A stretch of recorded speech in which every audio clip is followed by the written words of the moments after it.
Police உத்தியோகத்தர் ஒருவர் மீது துப்பாக்கிச்சூடு இடம்பெற்று அவர் காயமடைந்து மருத்துவமனையில் அனுமதிக்கப்பட்டிருக்கின்றார்.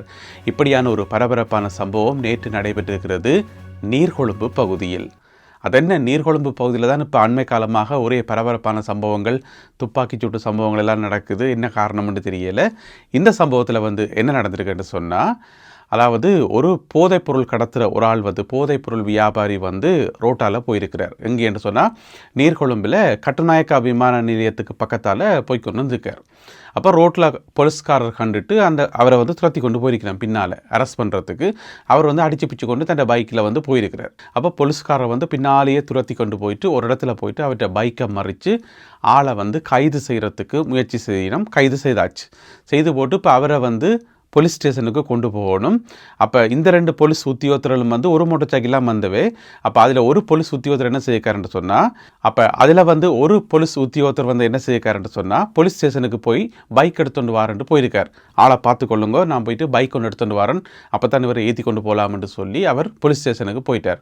அவர் போன பிறகு இப்போ இந்த போதைப்பொருள் கடத்தல்காரரும் இந்த போலீஸ் உத்தியோகத்தரும் தனியாக தான் நிற்கணும். ரோட்டு கரையில் தனியாக நிற்கணும்.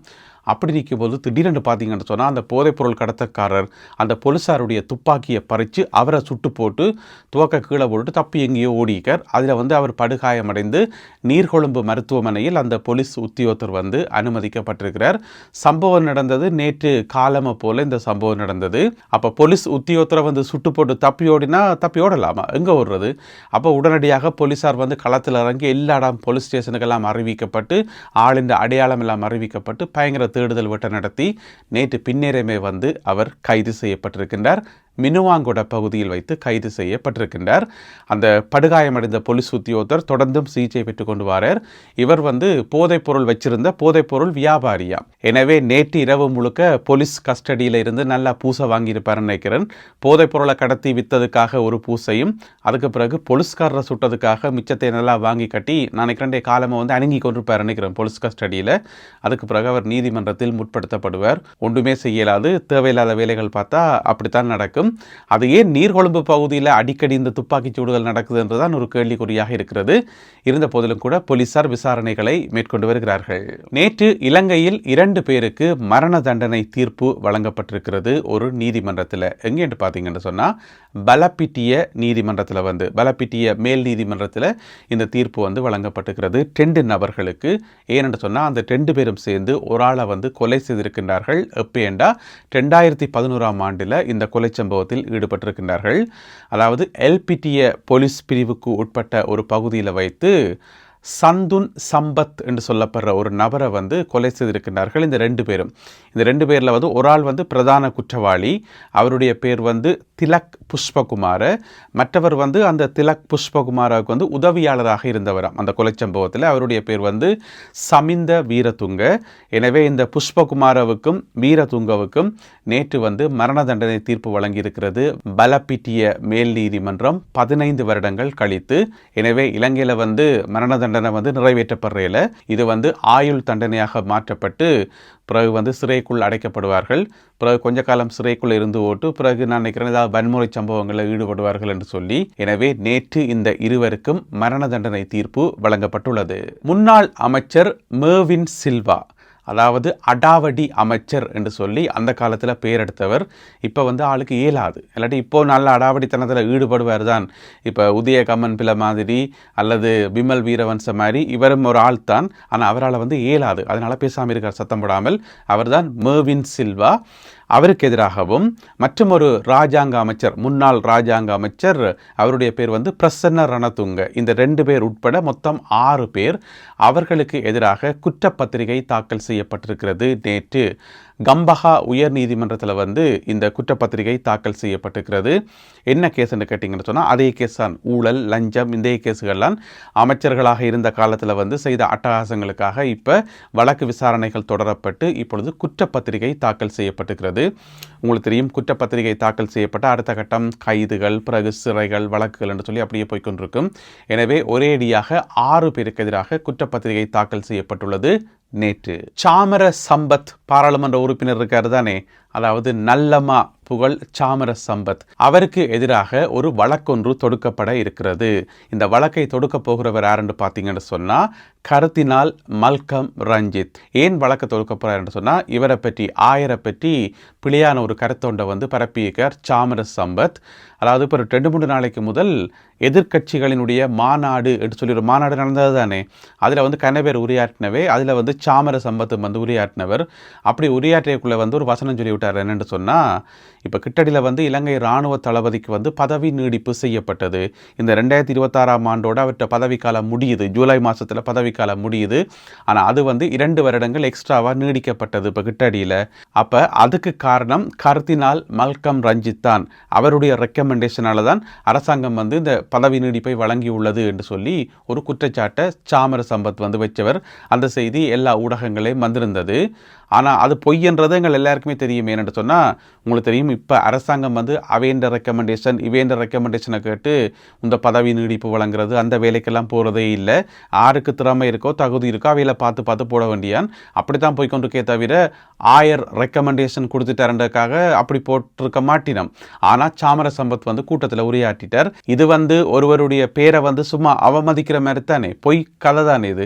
எனவே அதற்கு எதிராக வழக்கு தொடுக்க இருக்கின்றார் கர்தினால் மல்கம் ரஞ்சித் அவர்கள். எனவே மிக விரைவில் அந்த வழக்கு நீதிமன்றத்தில் தாக்கல் செய்யப்பட உள்ளது என்று சொல்லி அறிவிக்கப்பட்டிருக்கிறது. அது மட்டும் இல்லாமல் இந்த இராணுவ தளபதி இந்த மாதம் 2ஆம் திகதி, ஜூலை மாதம் 2ஆம் திகதி ஆயரை போயிட்டு சந்திச்சவராம். ஆயருடைய இல்லத்தில் போயிட்டு சந்தித்து பூங்கொத்தெல்லாம் கொடுத்து சந்திச்சவராம். அதுக்கு பிறகுதான் இந்த பதவி நீடிப்பு வந்தது என்று சொல்லி சாமர சம்பத் கூட்டத்தில் உரையாற்றிகளை சொன்னவர். ஆனால் இவர் சொன்ன அந்த 2ஆம் திகதி அந்த ஆயர் நாட்டிலேயே இல்லை.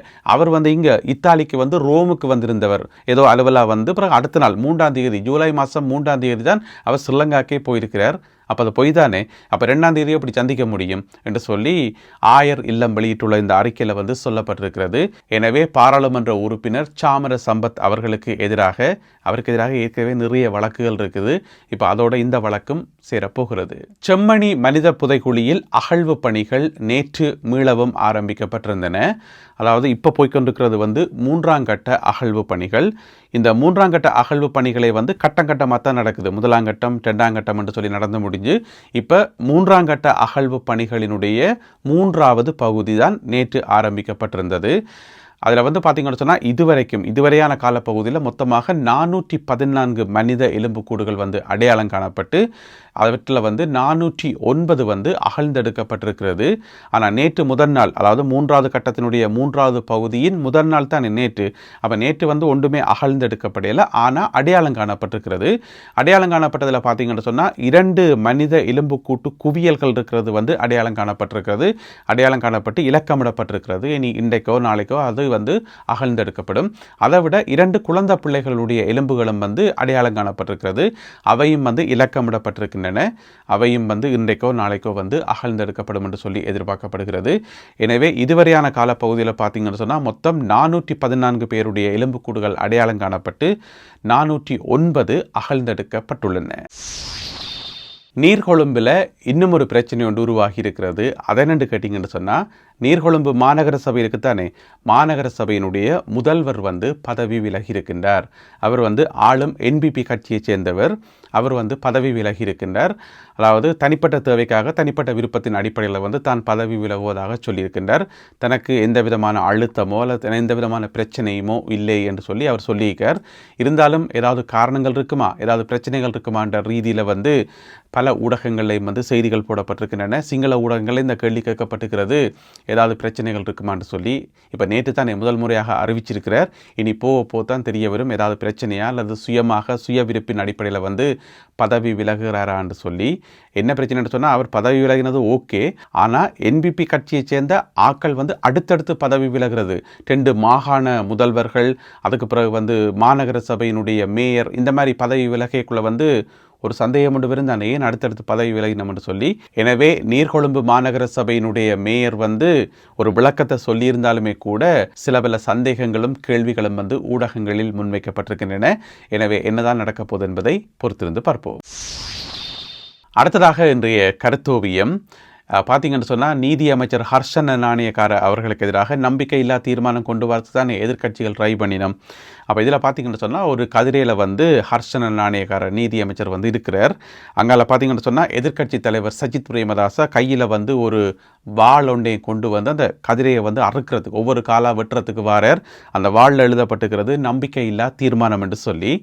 ஆனால் நீதியமைச்சர் வந்து கையில் 159 என்று சொல்லி ஒரு கார்டு ஒன்று வச்சுக்கார். எனவே என்பிபி கட்சியில் வந்து 159 பாராளுமன்ற உறுப்பினர்கள் இருக்கும் வரைக்கும் எதுவுமே அரசாங்கத்துக்கு எதிராக செய்ய முடியாது, எந்த ஒரு தீர்மானம் வந்து நிறைவேற்ற முடியாது. எனவே நாங்கள் அடிக்கடி காணொலிகளில் சொன்னாங்கள், இந்த நம்பிக்கையில்லா தீர்மானம்ன்றதே ஒரு தேவையில்லாத வேலை தான்.